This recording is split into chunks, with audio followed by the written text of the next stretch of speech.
안녕하세요. 특별한 사람들의 아름다운 삶을 들려드리는 로아지기입니다. 여러분은 혹시 이 동화 같은 집을 어디선가 본 기억이 있으신가요? 가로 3.75m, 세로 4m밖에 안 되는 이 작은 오두막집에서 일생을 창가에 앉아 그림만 그렸던 작은 여인이 있었습니다. 오늘은 작지만 굉장히 강인했던 이 특별한 여인에 대한 이야기를 들려드리려고 합니다.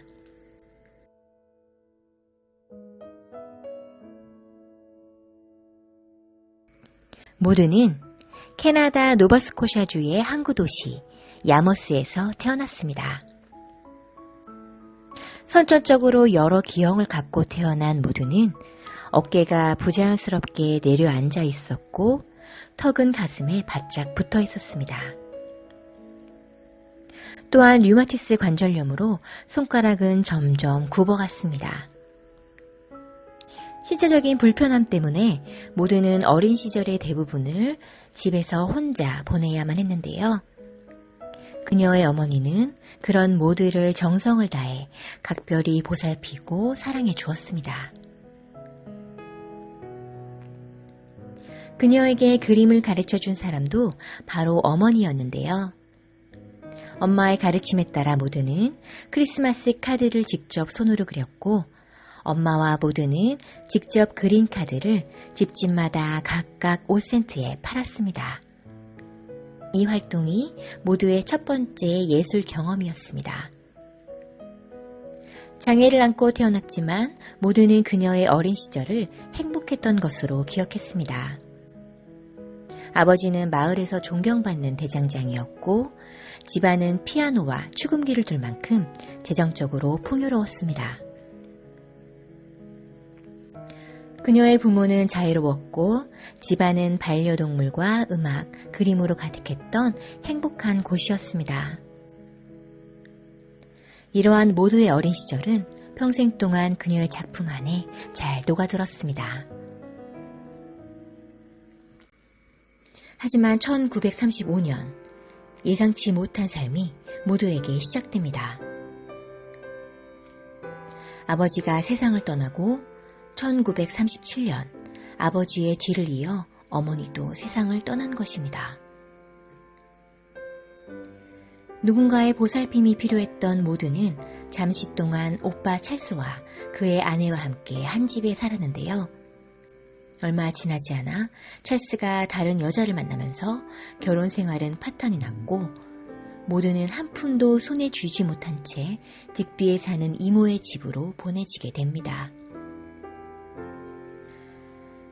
다행히도 모두의 이모는 자유로운 사람이어서 따뜻한 환영을 받았습니다. 하지만 독립을 꿈꿨던 모두는 어느 날 지역 상점에 올라온 한 광고를 보게 됩니다. 함께 살거나 집안일을 해줄 여성을 찾고 있다는 44세의 가난한 독신남 에버렛이 붙인 광고였습니다. 그 후 얼마 지나지 않아 모두는 이모의 집을 나와 아무런 연락도 없이 마셜타운의 작은 오두막집을 찾아가 문을 두드립니다. 에버렛은 훗날 인터뷰에서 그날 기이한 일이 벌어졌다고 다음과 같이 회상했습니다.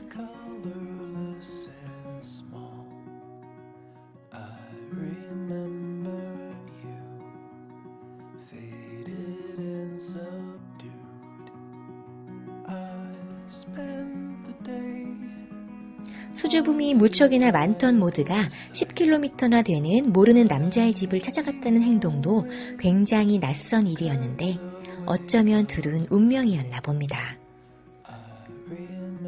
작고 왜소했지만 당당하고 강인했던 모두는 집안일을 해주거나 함께 사는 것을 원하는 에버렛의 제안을 거절하고 그에게 결혼을 하자고 고집했습니다. 그렇게 둘은 모두가 에버렛의 집을 찾아온 지 몇 주 만에 놀랍게도 부부가 되었습니다. 주변에서 그들의 결혼식을 기억하는 사람은 없지만 모두는 자신의 한 작품에서 자신의 결혼식을 묘사한 적이 있습니다. 모두와 에버렛이 마차를 타고 사과나무와 튤립밭 사이로 난 시골길을 달리는 바로 이 그림입니다. 모두는 이 그림의 제목을 결혼식 파티라고 붙였습니다. 에버렛과 결혼을 하면서 모두는 자발적으로 가난해졌습니다. 남편과 함께 살던 집은 작은 상자나 다름없는 오두막이었습니다. 식료품을 저장할 창고나 화장실, 부엌도 없었으며 전기나 전화, 심지어 수도시설도 없었습니다. 그동안 부족할 것 없이 살아온 모두였지만 그녀는 이러한 생활을 개의치 않아 했습니다. 오히려 자신이 에버렛의 아내라는 사실을 기쁘고 자랑스럽게 생각했습니다. 그와의 결혼은 아마도 자신의 인생에서 뭔가를 이뤄냈다는 의미였을 것입니다. 집안일을 해줄 가정부를 구하려던 에버렛의 계획은 모두와의 결혼으로 완전히 방향이 틀어졌습니다. 모두의 손은 류마티즘으로 심하게 뒤틀려 있었고 그녀가 무거운 물건을 드는 것은 불가능한 일이었습니다. 에버렛은 모두와의 결혼 후 더 많은 집안일을 해야만 했습니다. 하지만 모두는 훨씬 더 좋은 해결책을 내놓았습니다. 어린 시절 엄마와 함께 그렸던 크리스마스 카드를 다시 그리기 시작한 것인데요. 화창한 날 모두는 에버렛이 생선을 팔러 나가는 길에 함께 따라가 자신의 크리스마스 카드를 팔았고 그 경험은 그녀의 일생에서 얼마 되지 않은 외출이었습니다. 후에 에버렛은 생선 장수 일을 그만두고 농장에서 야간 경비원으로 일을 하기 시작했는데요. 그때부터 모두는 정성스럽게 작업한 팻말을 집 앞에 걸어놓고 자신의 그림을 팔기 시작했습니다. 하지만 가난했던 루이스 부부에게 그림을 그리기 위한 재료는 사치품이었습니다. 그런 그녀를 위해 에버렛은 밖으로 나가 남들이 쓰고 남은 선박용 페인트를 구해다 주었습니다. 또한 부부의 작고 낡은 판잣집은 그녀의 훌륭한 캔버스가 되어주었는데요. 그녀는 계단과 창문을 포함한 집안과 바깥쪽을 모두 그림으로 채워 넣었을 뿐 아니라 난로, 쟁반, 냄비, 때때로 해변의 돌과 조개껍질 같은 손에 잡히는 물건에 모두 그림을 그렸습니다. 루이스 부부의 집은 곧 마을에서 가장 눈에 띄는 명소가 되었습니다. 집 앞을 지나가던 사람들은 생생한 색깔로 꾸며진 밝고 화려한 집 앞에서 저절로 발길을 멈추었고 집에 그려진 새와 나비, 백조를 감상했습니다. 그녀는 어린 시절의 행복한 기억을 그림에 담았습니다. 밭을 가는 농부, 밭은 내 오래된 부두, 푸림꽃 등대, 여름날 나무 그늘 밑소, 튤립밭의 고양이처럼 정감 어린 시골의 풍경과 즐거움을 따뜻한 색감과 그녀만의 원시적인 화풍으로 그려냈습니다. 또한 어떤 작품에서는 그녀의 장난기를 발견할 수가 있는데요.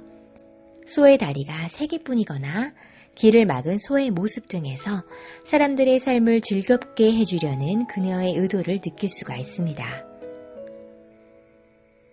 하지만 그런 시골 생활의 즐거운 모습은 모두가 그러한 즐거움을 함께 했었기 때문이 아니라 병과 장애로 그런 활동을 할 수 없었기 때문에 즐거움을 간절히 바라던 그녀의 그리움이 묻어나온 것이었습니다. 그녀는 남편을 따라 크리스마스 카드를 팔러 나갔던 잠시의 경험을 제외하고 일생을 작은 판잣집 창가에 앉아 그림을 그렸습니다. 하지만 모두는 자신의 생활에 만족해했고 그림을 그리는 일 그 자체에 즐거움을 느꼈습니다. 평범치 않은 즐거움과 따스함이 묻어나는 그녀의 그림은 점점 인기가 높아졌고 그녀의 삶이 CBC 방송국의 다큐를 통해 전파를 타면서 명성은 점점 더 높아져 갔습니다. 그녀의 명성은 캐나다를 넘어 미국에까지 퍼지게 되는데요. 1970년 리처드 닉슨 대통령 시절 미국 백악관으로부터 한 편지를 받게 됩니다. 모두의 그림 2점을 주문하고 싶다는 놀라운 내용이었습니다.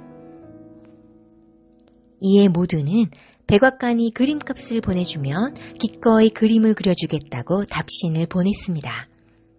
이것은 모두가 유명세에 그만큼 관심이 없었음을 보여주는 유명한 일화입니다.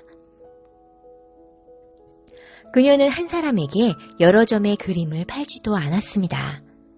자신의 그림을 사기 위해 방문한 다음 사람을 실망시키고 싶지 않았기 때문입니다. 그녀의 명성이 점점 높아지면서 그림이 채 마르기도 전에 팔리는 경우가 많아졌는데요. 결국 수요를 감당하지 못할 지경에 이르자 남편인 에버렛은 모두의 화풍을 따라 그림을 그리기 시작했고 모두의 그림 옆에 자신의 그림을 함께 놓고 팔았습니다. 세월이 흐르면서 점점 쇠약해진 모두는 자주 두통에 시달렸습니다. 모두가 주로 사용했던 선박용 페인트는 당시까지만 해도 납성분이 많이 들어있었는데 이 때문일 가능성이 매우 높았습니다. 또한 나무 연기를 자주 들이마신 탓에 폐 건강도 좋지가 않았는데요. 병원으로 실려가면서도 모두는 고객들에게 부탁받은 그림들을 완성하지 못했다며 걱정스러워했습니다. 병원에 있는 동안 폐렴에 걸린 모두는 결국 1970년 7월 30일 세상을 떠나고 맙니다. 작고 왜소했던 그녀는 어린이용관에 담겨 묻혔습니다. 그녀의 장례식에는 수십 년 동안 딕비에서는 볼 수 없었던 가장 많은 조문객이 몰렸습니다. 모드 루이스는 캐나다의 가장 사랑받는 위대한 화가로 평가를 받고 있으며 오늘날 그녀의 작품은 2만 달러 가까운 금액에 거래되고 있습니다. 그녀의 손길이 가득 묻은 판잣집은 캐나다 할리팩스에 위치한 노바스코샤 아트 갤러리에 영구 전시되고 있습니다. 장애를 넘어선 그녀의 그림에 대한 열정은 오늘날 수많은 사람들에게 따스한 위로를 건네줍니다.